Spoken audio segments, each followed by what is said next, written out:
दोस्तों नमस्कार।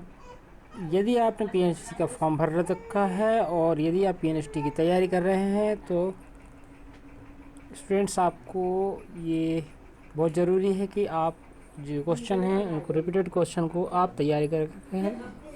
इस तैयारी के माध्यम से आप ये कंफर्म कर पाएंगे कि किस तरह से इसमें पेपर में क्वेश्चन आने वाले हैं और किस तरीके से आपको इसको सॉल्व करना है। बेसिक आज का जो हमने पेपर लिया है ये लिया है आपका जूलॉजी से। जूलॉजी के अंतर्गत ये हमारे 30 क्वेश्चन रहने वाले हैं। इन क्वेश्चन के आधार पर आप अपने आप को एनालाइज कर सकते हैं, देख सकते हैं और समझ सकते हैं कि आपकी तैयारी किस लेवल पर चल रही है। तो इसी क्रम में आज का हमारा पहला क्वेश्चन है, the fluid filled cavity antrum is found in the.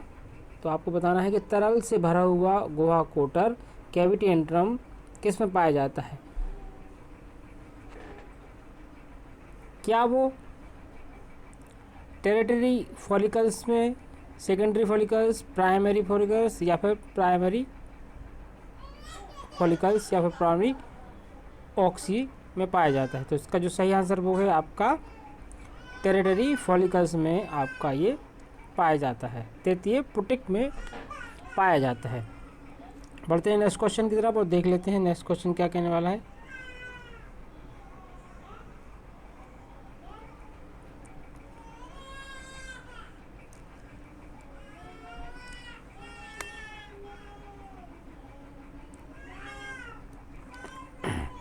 हाँ, नेक्स्ट क्वेश्चन है, the ascorbic acid is also known as. आपको बताना है स्कॉर्बिक एसिड है, इसका दूसरा नाम क्या है। स्कॉर्बिक एसिड को हम दूसरे नाम किस नाम से जानते हैं, तो ये आपको बताना है। स्कॉर्बिक एसिड का मतलब होता है अम्लीय विटामिन। अम्लीय विटामिन आपको पता है कि अम्लीय विटामिन जो रहता है विटामिन सी, जो भी खट्टे फलों में पाया जाता है उसको हम बोलते हैं अम्लीय विटामिन, और ये इसका दूसरा नाम भी है, इसलिए इसका आंसर क्या है, सी इसका आंसर है। Vitamin C is the right answer for ascorbic acid. Ascorbic acid, और आपको एक क्वेश्चन आ जाए कि स्कॉर्बिक एसिड किसके साथ देते हैं, तो ये आयरन के साथ में दिए जाने वाला विटामिन भी होता है।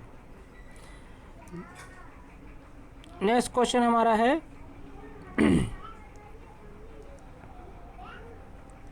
Name of the vitamin form in carotene which is vegetable pigments. Carotene से बनने वाले विटामिन का नाम बताइए जो एक वनस्पति वर्णक है। तो कैरोटीन आपको पता है कि कैरोटीन वनस्पति वर्णक में है। कौन सा विटामिन है जो कैरोटीन के माध्यम से आपको मिलता है, तो उसका जो सही आंसर वो है आपका विटामिन ए। विटामिन ए जो है वो आपका कैरोटीन से बनने वाले विटामिन का नाम है, और ये विटामिन आपका हेल्प करता है। कैरोटीन आँखों से संबंधित बीमारी जिसे रतौंदिया नाइट ब्लाइंडनेस बोलते हैं, उसमें ये विटामिन आपका वर्क करता है।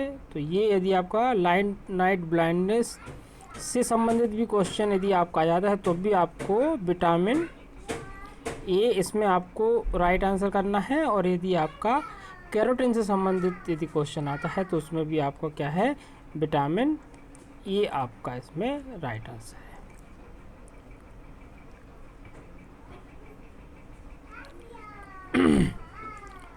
बताना है आपको उस निर्मित वाहिनी का नाम बताइए या पित्ता से वाहिनी या सिस्टिक डिस्क या एकृत वाहिनी के साथ जोड़ता है। तो आपको वो डक्ट बताना है, आपको वो डक्ट बताना है जो डक्ट आपको दो को जोड़ती है। किस किस को,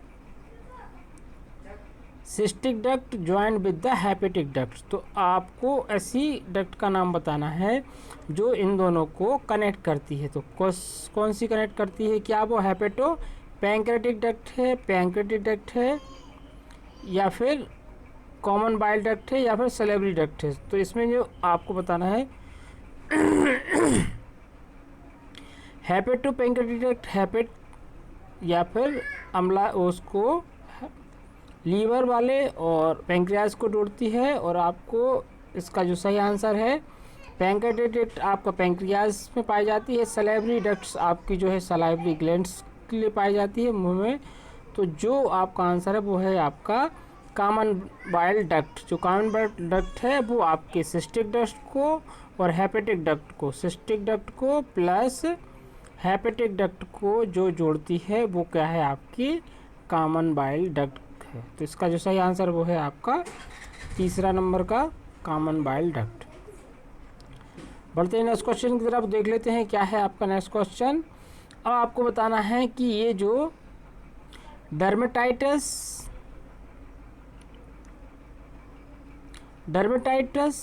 diarrhoea, dementia are symptom of the deficiency of. तो ये आपका डर्मेटाइटिस, डायरिया, डिमेंशिया और इसके साथ में एक और डी आता है, उसका नाम है डेथ।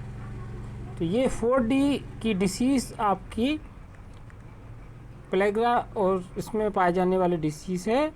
और ये जो डिसीज़ है ये आपकी किस विटामिन की कमी से होती है, तो ये विटामिन B3 की कमी से होने वाली बीमारी होती है। और इसे हम 4D बीमारी के नाम से भी जानते हैं। किस नाम से? 4D बीमारी के नाम से भी इसको जानते हैं।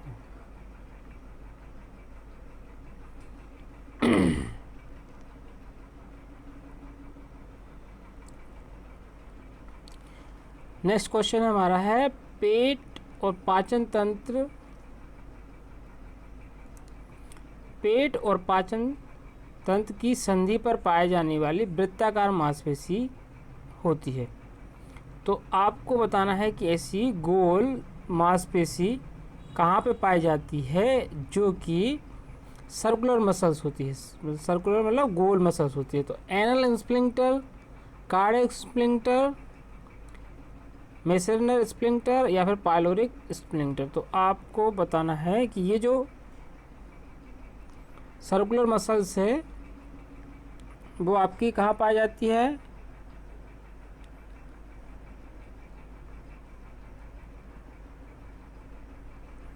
पहले आपको ये पता होना चाहिए एनल स्प्लिंक्टर जो आपके पाए जाते हैं ये आपके पाए जाते हैं एनल एरिया में। कार्डियक स्प्लिंक्टर आपका ऊपर पाया जाता है, स्टमक के ऊपर।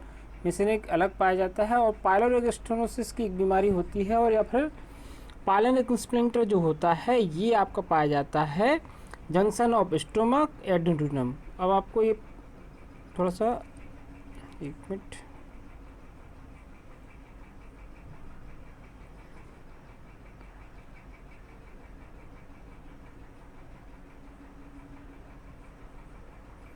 जैसे ये आपका यहाँ पे स्टोमक हो गया और यहाँ से आपकी छोटी आंत स्टार्ट होती है।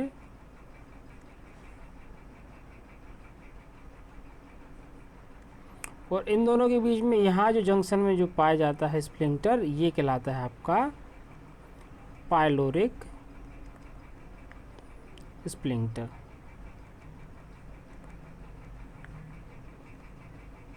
ठीक है, तो इसका जो रही आंसर आपका क्या है, पाइलोरिक स्टेनोसिस जो है। और ये यदि ये वाला ऊपर वाला स्प्लिंक्टर पूछते तो ये आपका हो जाता है कार्डियक स्प्लिंक्टर। ठीक है, ये ऊपर वाला कार्डियक स्प्लिंक्टर कहलाता है, नीचे वाला जो आपका जंक्शन में रहता है ये आपका पाइलोरिक स्प्लिंक्टर कहलाते हैं। और ये आपका फोर्थ वाला आपका जो है राइट आंसर हो गया।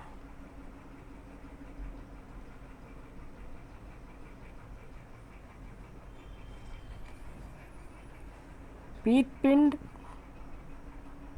फॉर्म फ्रॉम, आपको बताना है कि जो कार्पस लीटियम होता है ये फॉर्म फ्रॉम किससे बनता है, प्राइमरी फॉलिकल से, सेकेंडरी फॉलिकल से, ग्राफिन फॉलिकल से या फिर टेरिटरी फॉलिकल से। तो आपका जो सही आंसर है वो क्या है, आपका ग्राफिकल फॉलिकल्स। ग्राफिकल फॉलिकल्स इसका राइट आंसर है।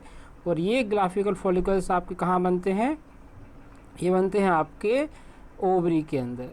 जो फीमेल्स में 2 ओवरी पाई जाती हैं उस ओवरीज में ये ग्राफिकल फॉलिकल्स बनते हैं। ये राइट ओवरी होती है, एक लेफ्ट ओवरी होती है। तो इसमें जो आपके ग्राफिकल फॉलिकल्स वहाँ पे पाए जाते हैं। और इसका कैप्टस ये जो है ये उससे संबंधित स्ट्रक्चर होता है।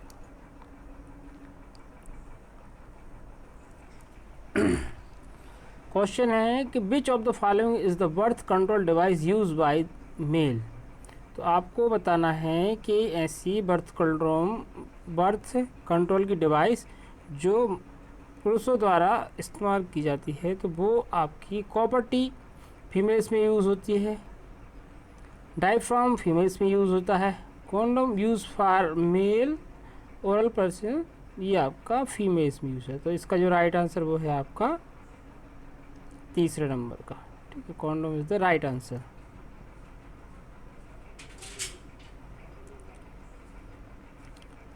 क्वेश्चन हमारा which of the following is the exocrine secretion. तो आपको बताना है कि एक्सोक्राइन सीक्रेशन किसमें से कौन सा है।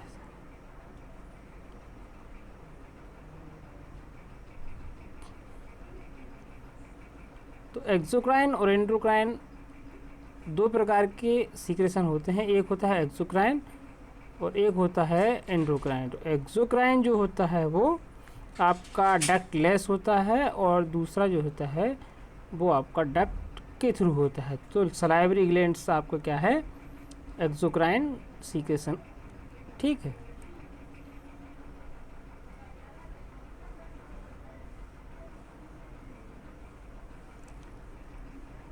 The mass of neuron in the peripheral nervous system is called। तो आपको बताना है कि परिधीय तंत्रिका तंत्र में तंत्रिका कोशिकाओं के द्रव्यमान को कहा जाता है, क्या कहा जाता है, उसे कहा जाता है गैंग्लिया। क्या बोलेंगे उसको हम, गैंग्लिया। क्वेश्चन है ए population having mostly younger age group means it. जनसंख्या में अधिकांश युवा वर्ग के लोगों को होने का अर्थ है कि वहाँ पर आपकी क्या डेथ रेट हाई है या बर्थ और डेथ रेट इक्वल है या बर्थ रेट हाई है या बर्थ रेट इज लो। तो इसमें जो क्वेश्चन आपको समझना चाहिए कि यदि किसी व्यक्ति में कि या किसी पर्टिकुलर एरिया में यदि यंग लोगों की तादाद ज़्यादा है तो इसका सीधा साधा अर्थ हो रहा है कि वहाँ पर जन्म दर जो है वो ज़्यादा है, जिसकी वजह से वहाँ यंग पॉपुलेशन जो है वो अधिक है, ठीक है। क्योंकि यदि जन्म दर ज़्यादा है तो यंग पॉपुलेशन भी वहाँ पे अधिक होगी, और यदि आपका अदर कुछ होता तो वहाँ पे आपके ऑप्शन चेंज हो जाते। तो इसमें क्या है, बर्थ रेट जो है वहाँ की हाई है, इसकी वजह से वहाँ पे यंग पॉपुलेशन की जो है वो ज़्यादा है।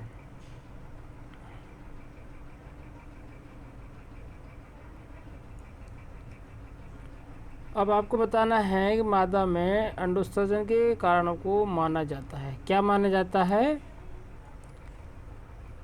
Inhibit the FSH and stimulate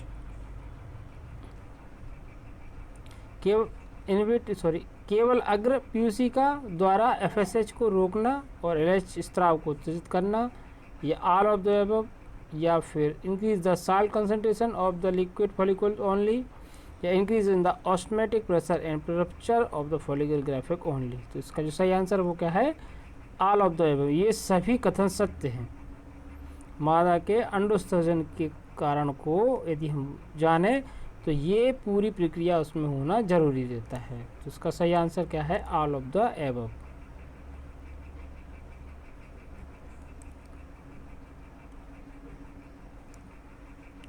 question है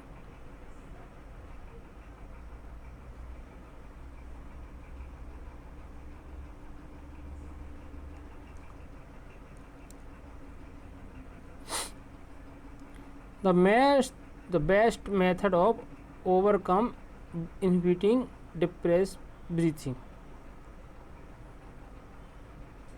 अंत प्रजनन अवमान इन ब्रीडिंग डिप्रेशन को दूर करने का सबसे अच्छा तरीका है cross breeding, outbreeding, outcrossing, interspecific hybridisation. इसका जो सही आंसर वो क्या है, आपका आउट ब्रेकिंग।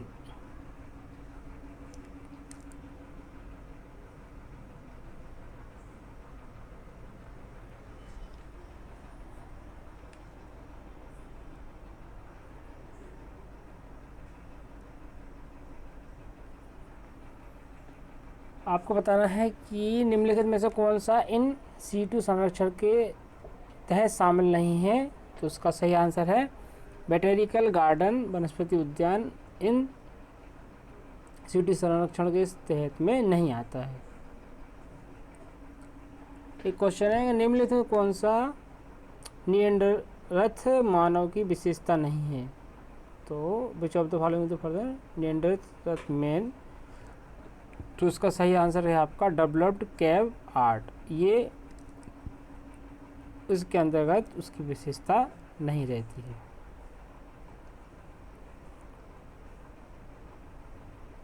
निम्नलिखित में से कौन सा वर्गीकरण टैक्सोनॉमिकल सहायक किसी क्षेत्र में पाए जाने वाली प्रजाति के नामों की पहचान करने हेतु जानकारी प्रदान कराता है। तो क्या म्यूनुअल है, कैटलॉगस है, फ्लोरा है या फिर मोनोग्राफिक है। तो आपका म्यूनुअल यानी नियम पुस्तिका के आधार पर आप इसकी जानकारी प्राप्त कर सकते हैं या कराई जाती है। तो इसका जो सही आंसर वो है आपका म्यूनुअल।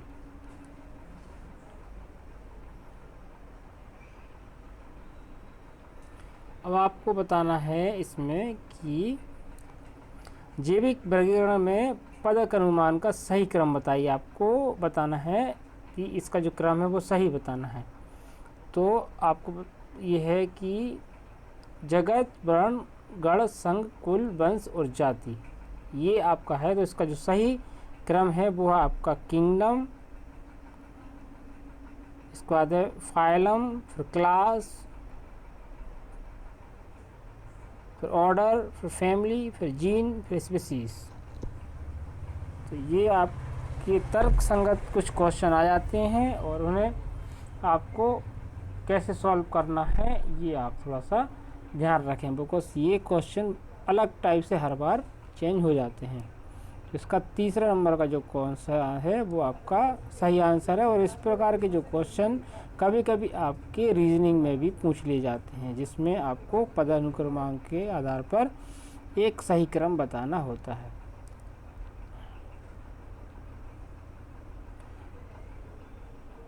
क्वेश्चन है हमारा, एड्स वाले व्यक्ति में यह तंत्र विफल हो जाता है। तो आपको पता है कि यदि किसी व्यक्ति को एड्स होता है तो उसका सबसे ज़्यादा इफेक्टेड जो सिस्टम है वो कौन सा है आपका इम्यून सिस्टम। उसका इम्यून सिस्टम, और इम्यून सिस्टम को हम बोल सकते हैं कि उसका जो डिफेंस, प्रतिरक्षात्मक जो डिफेंस सिस्टम रहता है या इम्यून सिस्टम रहता है वो आपका अफेक्टेड होता है, जिसकी वजह से ही उसको ये सब प्रॉब्लम होती है। तो इसका सही आंसर है आपका डिफेंस सिस्टम, इम्यून सिस्टम।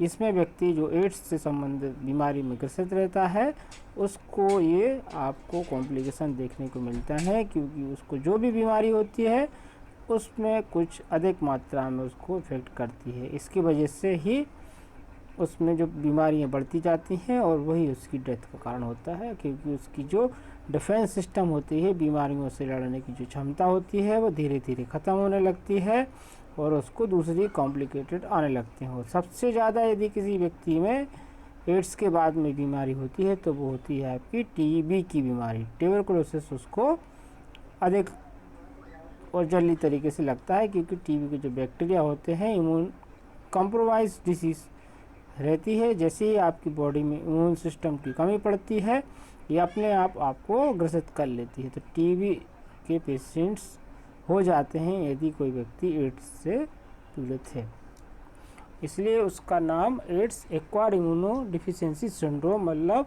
ऐसी बीमारी जिसमें किसी व्यक्ति का इम्यून सिस्टम कम हो जाता है।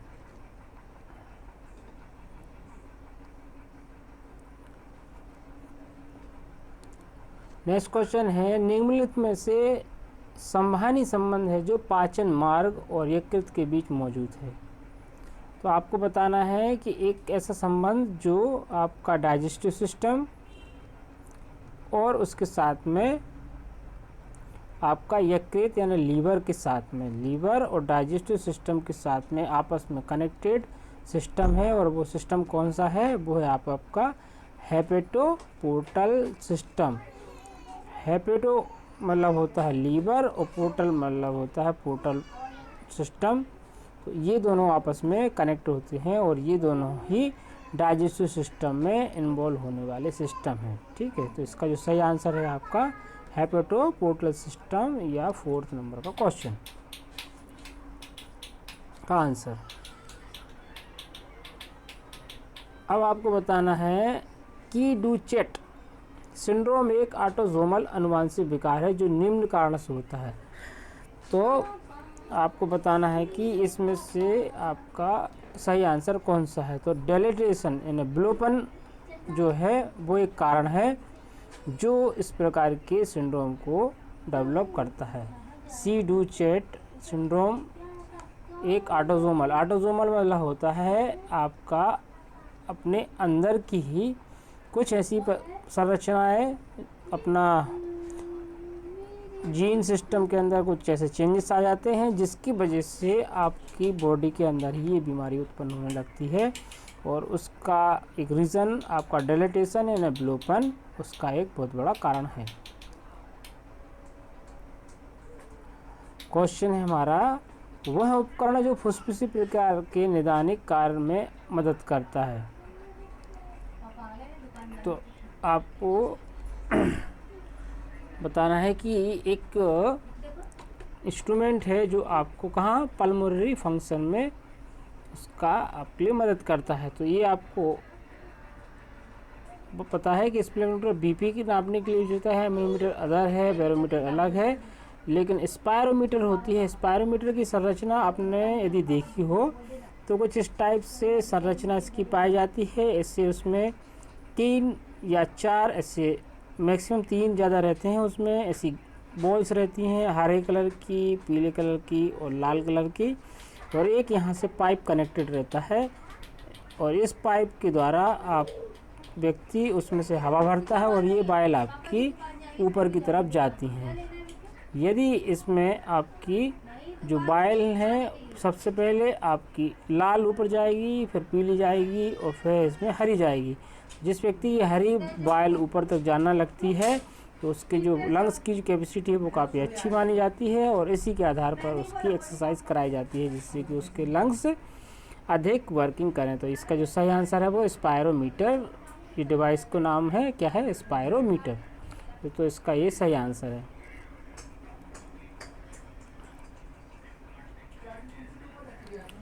अब एक और आपका क्वेश्चन है कि जो गीलिया सेल हैं वो कहाँ पाई जाती हैं। गीलियल सेल आपकी कहाँ पाई जाती हैं। तो ये आपकी नर्वस सिस्टम की सेल होती है, जो नर्वस सिस्टम होता है उसमें पाई जाने वाली गीलिया सेल्स रहती हैं, और ये आपका नर्वस सिस्टम में पाई जाने वाली सेल्स होती हैं। नर्वस सिस्टम आपको पता है कि नर्वस सिस्टम वो सिस्टम होता है जो हमारी परिसंचरण को या फिर जो हमारे मोटर सिस्टम और नर्व सिस्टम है उसको जो कंट्रोल करने वाला है। ये जो भी दिमाग से संबंधित जो भी तंत्रिकाएं हैं वो नर्व सिस्टम के अंदर आती हैं, और ये नर्व सिस्टम्स के अंदर गीलिया सेल्स पाई जाती हैं। इसका सही आंसर है आपका 4, नर्व सिस्टम के अंदर आपको गीलिया सेल देखने को मिलती हैं।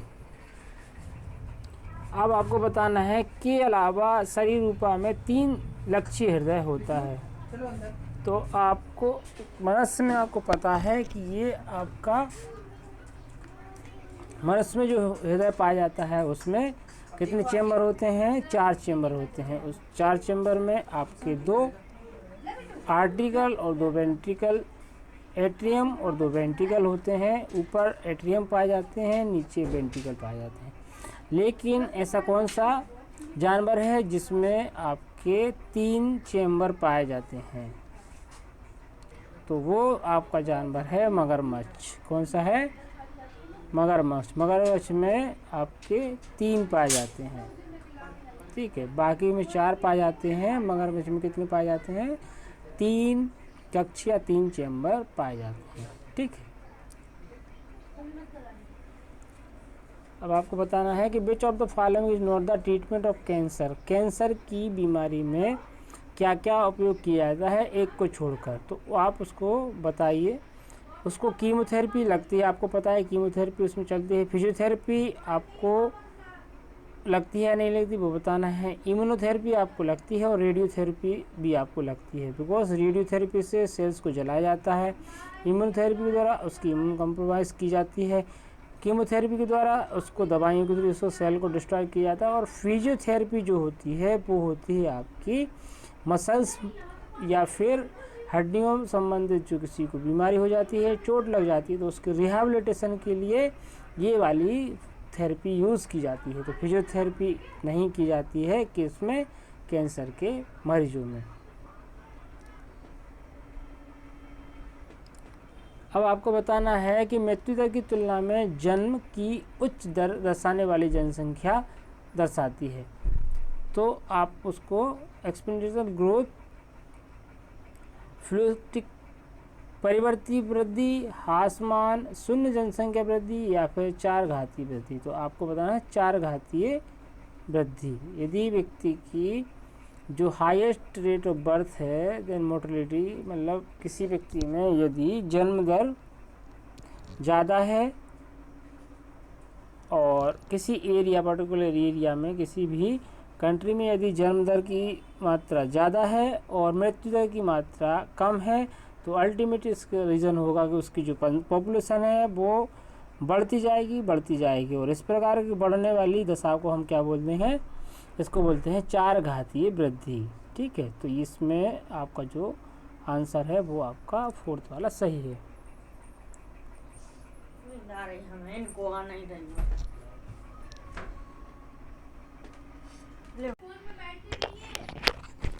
जल विद्युतीकरण संचालन के पश्चात पृथक हुए डीएनए खंडों को केवल के पश्चात किया जाता है। तो इसका जो सही आंसर है वो है आपका पराबैंगनी प्रकाश के संपर्क में आने से चमकीले रंगीन के बैंड के रूप में एथिलीनियम ब्रोमाइड में अभिरंजन।